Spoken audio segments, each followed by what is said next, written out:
Hello, everybody in YouTube land. I really appreciate you following along as I go on this cookbook challenge, especially if you're not a friends or family member that I know. I really appreciate you tuning in and seeing what I'm up to. The title of this video is called A Six Cookbook ? Now you may be asking yourself, Holly, are you adding a 6 cookbook to your 5 cookbook challenge that you're trying to do?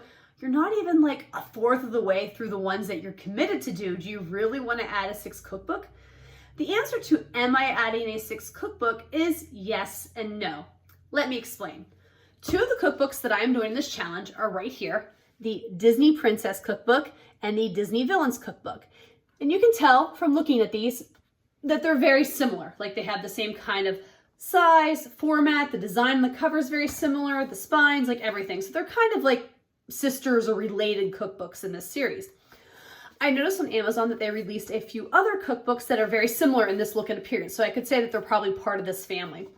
One of them is actually holiday inspired, and I pre-ordered it, and it's due to come out here, I think, in a few weeks, and I'm really excited to get it. So I might post a video about that, but I'm excited to get through that. But one other cookbook that they already released and that I purchased is this one, Tiana's Cookbook. So it's Tiana inspired from The Princess and the Frog and has a lot of recipes that, you know, have kind of like this New Orleans kind of Southern feel to them. But when I was looking through this book when it came, I realized there were a lot of overlapping recipes from this book to these books. And they are the exact same recipe. And we've come across that once before already. With these two, there was a parfait that was in both of these that was Rapunzel inspired. You know, one was Rapunzel, one was Mother Gothel, but it was the same recipe. So this is the same thing. These are Tiana recipes. And if there was a Tiana recipe in one of these 2 books, it's in this book. In fact, I think I even noticed one that was in the Villains book that wasn't Tiana, but they rebranded it for Tiana in this one. I see how they did that, and I'll get to that when I get to that recipe. I'll mention that.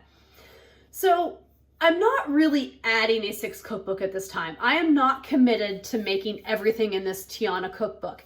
However, because there are numerous overlapping recipes between these 2 to this one, every time I make something for one of these cookbooks and it appears in this cookbook, I will be sure to note that it is also in this book as well so that you are aware.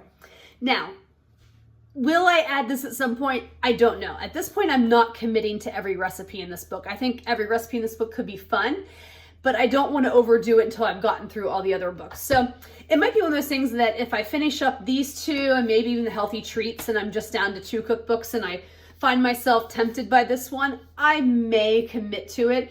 And who knows, I may even just pick 1 or 2 at random out of here that look really good and just make them to mix things up. But I'm not going to go on the record right now saying I'm adding this to the cookbook challenge. May change down the road, but as of right now, it's not. But I just wanted to point out there that I am going to be still continuing to make things from these 2 cookbooks, every single recipe, as I've committed to this challenge, and that when I come across one that's in the Tiana's book as well, I will be sure to mention it. So that way, if you're following along and you're considering purchasing any of these cookbooks and you're trying to determine if you want to purchase them all or if you want to maybe focus on one particular one, that you will understand that this one's in the mix as well. All right, that's the 6th cookbook I'm sort of adding to the challenge.